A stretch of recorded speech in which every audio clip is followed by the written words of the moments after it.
Audio Jungle.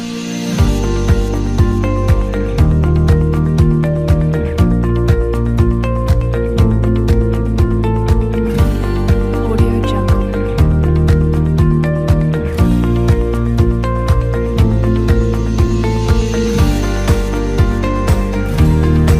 Audio Jungle.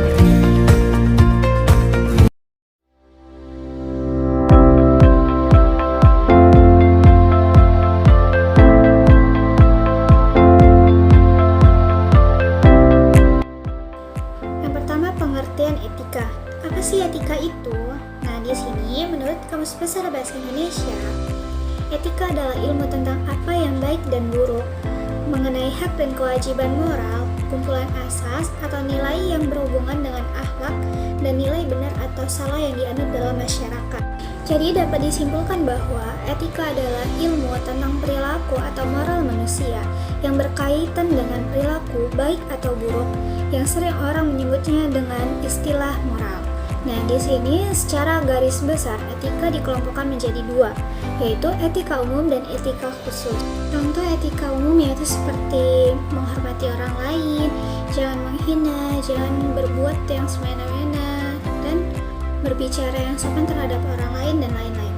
Nah, sedangkan contoh etika khusus yaitu seperti sering beribadah, menghormati orang tua, dan lain sebagainya. Pancasila sebagai sistem etika, etika merupakan cabang filsafat Pancasila yang dijabarkan melalui sila-sila Pancasila dalam mengatur kehidupan bermasyarakat, berbangsa, dan bernegara di Indonesia. Etika Pancasila cenderung mendekati pada pengertian etika kebajikan dalam sistem pemerintahan. Hal ini dikarenakan konsep deontologis dan ontologis yang ada di dalam pemerintahan. Nah, Pancasila sebagai sistem etika berarti Pancasila itu saling berhubungan, saling bekerja sama untuk suatu tujuan dan keseluruhan merupakan satu kesatuan yang utuh. Alasan diperlukannya Pancasila sebagai sistem etika. Perlunya Pancasila sebagai sistem etika bagi bangsa Indonesia ialah menjadi rambu normatif untuk mengatur perilaku kehidupan berbangsa, bermasyarakat, dan bernegara. Pancasila sebagai sistem etika dalam kehidupan politik untuk mengatur sistem penyelenggaraan negara. Bayangkan apabila dalam kehidupan penyelenggaraan kehidupan negara tidak mempunyai sistem etika sebagai tuntunan bagi para penyelenggara, niscaya negara tersebut akan hancur. Adapun beberapa alasan mengapa sistem etika diperlukan dalam penyelenggaraan kehidupan bernegara di Indonesia, yaitu yang pertama, dekadensi moral melanda kehidupan bermasyarakat, terutama generasi muda, sehingga dapat membahayakan kelangsungan hidup bernegara. Yang kedua, korupsi akan merajalela karena penyelenggaraan negara tidak memiliki rambu-rambu normatif dalam menjalankan tugasnya. Yang ketiga, pelanggaran HAM dalam kehidupan berbangsa dan bernegara di Indonesia yang ditandai dengan melemahnya penghargaan terhadap hak pihak orang lain. Yang keempat, kerusakan lingkungan yang berdampak dalam berbagai aspek seperti kesehatan, kelancaran penerbangan, dan lain sebagainya. Karena lingkungan yang nyaman melahirkan generasi muda yang sehat dan bersih dalam kehidupan bermasyarakat, berbangsa, dan bernegara itu menjadi lebih bermakna. Materi selanjutnya adalah sumber historis, sosiologis, dan politis Pancasila sebagai sistem etika. Yang pertama ialah sumber historis. Terdapat 3 zaman pada sumber historis, yaitu zaman Orde Lama, Orde Baru, dan zaman Reformasi. Pada zaman Orde Lama, Pancasila sebagai sistem etika masih berbentuk sebagai filosofis Bronsland, yang artinya bahwa nilai-nilai Pancasila belum ditegaskan dalam sistem etika, tetapi nilai-nilai moral telah terdapat dalam pandangan hidup masyarakat. Masyarakat dalam masa Orde Lama telah mengenal nilai-nilai kemandirian bangsa yang oleh Presiden Soekarno disebut sebagai berdikari atau berdiri di atas kaki sendiri. Yang kedua ialah sumber sosiologis. Sumber sosiologis Pancasila sebagai sistem etika dapat ditemukan dalam kehidupan masyarakat di berbagai etnik di Indonesia. Misalnya seperti orang Minangkabau, dalam hal bermusyawarah memakai prinsip bulat air oleh pembuluh, bulat kata oleh mufakat. Dan masih banyak lagi mutiara kearifan lokal yang bertebaran di bumi Indonesia ini. Yang ketiga ialah sumber politis. Sumber politis Pancasila sebagai sistem etika terdapat dalam norma-norma dasar atau Grundnorms sebagai sumber penyusun berbagai peraturan undang-undangan di Indonesia.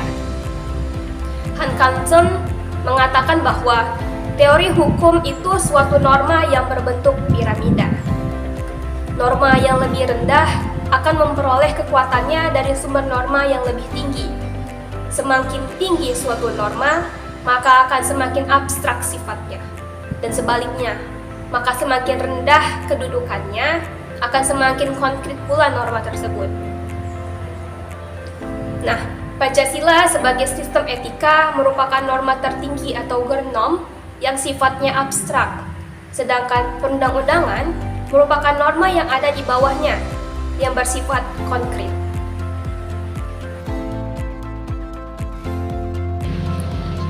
Membangun argumen tentang dinamika dan tantangan Pancasila sebagai sistem etika.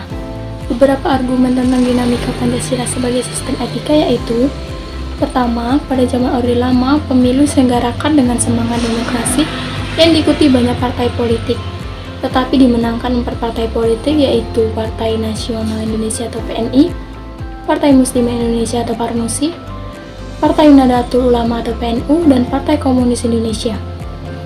Kedua, pada zaman Orde Baru, sistem etika Pancasila diletakkan dalam bentuk pemataan. Pada zaman Orde Baru itu pula muncul konsep manusia Indonesia seutuhnya sebagai cerminan manusia yang berperilaku dan berakhlak mulia sesuai dengan nilai-nilai Pancasila. Manusia Indonesia seutuhnya dalam pandangan Orde Baru artinya manusia sebagai makhluk ciptaan Tuhan Yang Maha Esa yang secara kodrat bersifat monodualistik, yaitu manusia rohani sekaligus manusia jasmani dan makhluk individu sekaligus makhluk sosial. Ketiga, sistem etika Pancasila pada era reformasi tenggelam dalam euforia demokrasi. Namun seiring dengan berjalannya waktu, disadari bahwa demokrasi tanpa dilandasi sistem etika politik akan menjurus pada penyalahgunaan kekuasaan serta machiavellisme atau menghalalkan segala cara untuk mencapai tujuan. Tantangan Pancasila sebagai sistem etika. Ada beberapa tantangan Pancasila sebagai sistem etika, yaitu pertama, tantangan terhadap sistem etika Pancasila pada Orde Lama berupa sikap otoriter dalam pemerintahan sebagaimana yang tercermin dalam penyelenggaraan negara yang menerapkan sistem demokrasi terpimpin. Kedua, tantangan terhadap sistem etika Pancasila pada zaman Orde Baru terkait dengan masalah NKK atau nepotisme, kolusi, dan korupsi yang merugikan penyelenggaraan negara.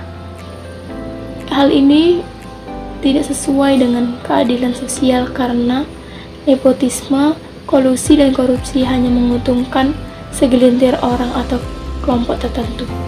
Ketiga, tantangan terhadap sistem etika Pancasila pada era reformasi berupa euforia kebebasan politik sehingga mengabaikan norma-norma moral.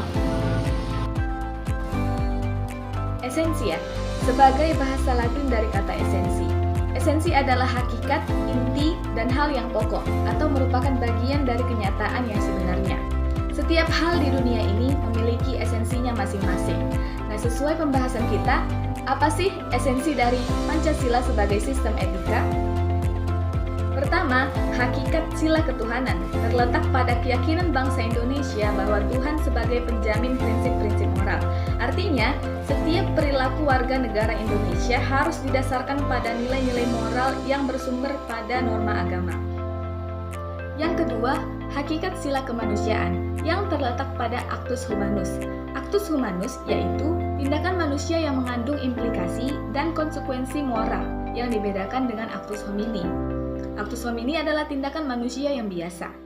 Tindakan kemanusiaan yang mengandung implikasi moral diungkapkan dengan cara dan sikap yang adil dan beradab, sehingga menjamin tata pergaulan antara manusia dan antar makhluk yang bersendikan nilai-nilai kemanusiaan yang tertinggi, yaitu kebajikan dan kearifan. Hakikat sila persatuan terletak pada kesediaan untuk hidup bersama sebagai warga negara yang mementingkan masalah bangsa di atas masalah individu atau kelompok. Sistem etika yang berlandaskan semangat kebersamaan dan juga solidaritas sosial akan melahirkan kekuatan untuk menghadapi penetrasi nilai yang bersifat memecah belah bangsa. Yang keempat, hakikat sila kerakyatan yang terletak pada prinsip musyawarah dan mufakat. Artinya, menghargai diri sendiri sama dengan menghargai orang lain. Dan yang terakhir, hakikat sila keadilan bagi seluruh rakyat Indonesia merupakan perwujudan dari sistem etika yang tidak menekankan pada kewajiban semata atau menekankan pada tujuan belaka, tetapi lebih menonjolkan keutamaan yang terkandung dalam nilai keadilan itu sendiri. Selanjutnya, urgensi Pancasila sebagai sistem etika. Hal-hal yang sangat penting dan urgent bagi pengembangan Pancasila sebagai sistem etika meliputi hal-hal sebagai berikut. Yang pertama adalah meletakkan sila-sila Pancasila sebagai sistem etika berarti menempatkan Pancasila sebagai sumber moral dan inspirasi sebagai penentu sikap, tindakan, dan keputusan yang diambil oleh warga negara. Pancasila sebagai sistem etika memberi guidance atau bimbingan bagi warga negara yang memiliki orientasi tata pergaulan yang jelas, baik lokal, regional, nasional, maupun internasional. Pancasila sebagai sistem etika juga dapat menjadi dasar analisis bagi berbagai kebijakan yang dibuat oleh penyelenggara negara sehingga tidak keluar dari semangat negara kebangsaan yang berjiwa Pancasila. Serta juga dapat menjadi filter untuk menyaring pluralitas nilai yang berkembang dalam masyarakat sebagai dampak dari globalisasi yang mulai atau sudah mempengaruhi pemikiran kita sebagai warga negara.